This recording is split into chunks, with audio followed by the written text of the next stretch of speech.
बेटियों का घर बर्बाद करने में माताओं का बहुत हाथ होता है, मम्मी का, माँ का, सारी माओ का नहीं, 95% माओ का।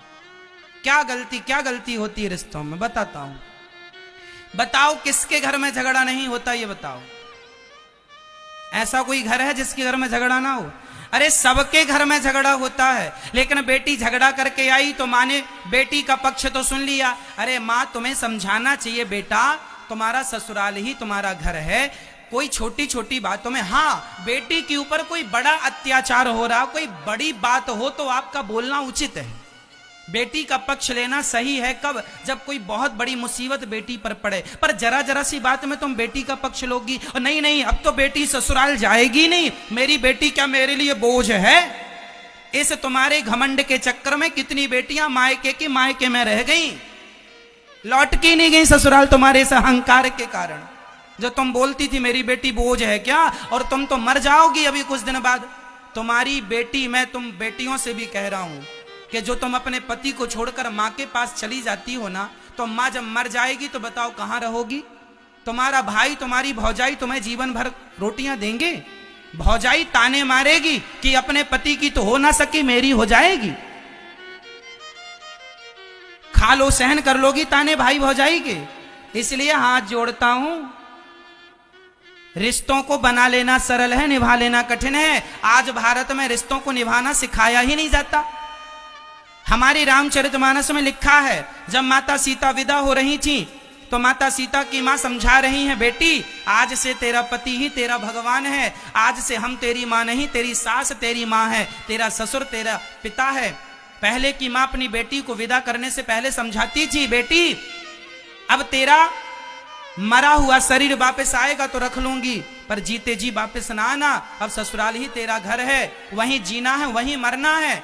तेरा ससुर तेरा पिता है, तेरी सास तेरी माँ है, हमें भूल जाना।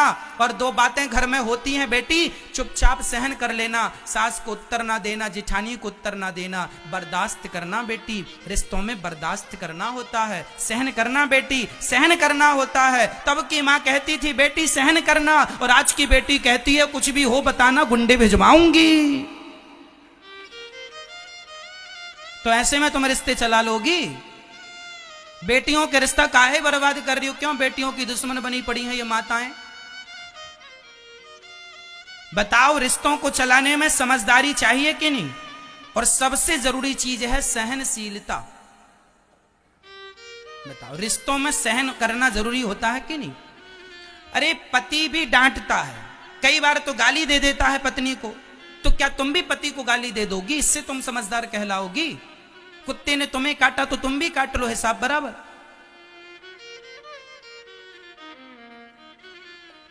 मेरी मां, रिश्ते समझ से चलते हैं, गुस्से से नहीं। रिश्ते कैसे चलते हैं? समझदारी से। और सुनो, रिश्तों में सहनशीलता चाहिए। क्या चाहिए?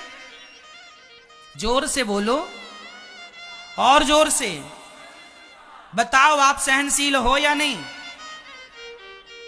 पत्नी गाली देगी तो सहन करना पड़ेगा, पति गाली देगा सहन करना पड़ेगा, सास गाली देगी सहन करना पड़ेगा, ससुर गाली देगा सहन करना पड़ेगा। सह लोगी तो अच्छी पत्नी कहलाओगी, पर बात बात में मुंह फुला के मायके आ जाओगी तो चाइना मॉडल कहलाओगी। पति पत्नी के झगड़े में जो तीसरा बोलता है, सबसे बड़ा मूर्ख वही है। पति पत्नी के झगड़े में तीसरे आदमी को कभी बोलना नहीं, जो बोले वो मूर्ख। गुदने से गुदवा दो उसके माथे पे, यही मूर्ख है। टैटू बनवा दो मूर्ख का। कई बार लड़की जरा सा झगड़ा करके मायके चली जाती है, और उसकी माँ भी एक नंबर की। उसकी माँ मतलब जो झगड़ा करके गई है व्यर्थ का, उसकी माँ को बोल रहे हैं, सबकी माँ को नहीं, है ना। उसकी माँ भी बेवकूफी का परिचय देती है। हाँ बेटी तुम आ जाओ, हमारे पास खाने की कमी है क्या?